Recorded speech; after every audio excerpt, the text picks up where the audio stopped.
Yes, tuko na Juma Ayo. Sasa hii hapa ni top 4 ya Juma Ayo kwenye NBC Premier League. Nataka unitajie champion ni nani, nani nafasi ya pili, nani nafasi ya tatu na ya nne. Tena kwa mpigo zaidi. Kwa msimu huu. Kwa msimu huu hapa ambao tuko na. Okay, top 4 ya NBC Premier League.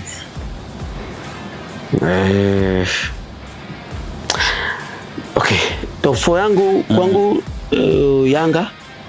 Yanga, alafu Simba, Azam FC, Singida Black Stars. Okay, bingwa? Manake kama Yanga anakuwa kwanza anakuwa bingwa. Yes, top 4 yangu hiyo. Kabisa. Uwezekano wa mnyama kupindua meza uone kabisa. No. Nimetabiri tu. Na utabiri sio jambo ambalo ni 100%. Kabisa. Na bado ligi ni yani bado. Ligi ni mapinduano nimesita kwa sababu hata duru la kwanza hatujamaliza, lakini nimejaribu tu kwenda na utabiri kutokana na recent form. Sijui kwa sababu mwaka pia utapinduka, vitu vitabadilika, usajili utafanyika. Utabiri wangu unaweza ukabadilika pia mbeleni, lakini recently Yanga, Simba, Azam, Black Stars. Alright. So hii hapa ni sell 1 bench 1. Okay, sell 1 bench 1 start 1. Okay, you go. So hii hapa ni sell 1 bench 1 start 1 na Juma Ayo. Tuko na Dube, tupo na Boyeli, tupo na Mzize.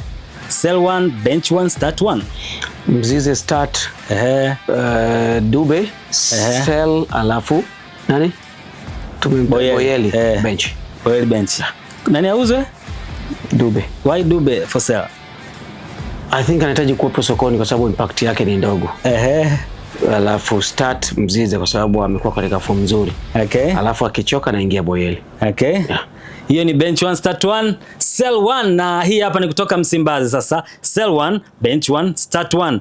Tuko na Mwalimu, tuko na Soa, tuko na Mkwala. Start na mwanzisha Mwalimu, alafu bench Mkwala, alafu nauza Soa. Soa kwa nini aondoke ise? I think age yake. Kwa hiyo nahitaji mtu ambaye anaweza akabadilika hata kwa miaka 2-3 mbele. Yule hawezi nipa kitu kama hicho 2 years to come. Nahitaji mchezaji mwenye muendelezo, kwa nitamuuza. Alafu nitaanza na Mwalimu ambaye namuona damu changa na anaweza kabadilika. Alafu sababu yake akichoka Mwalimu ataingia Mkwala.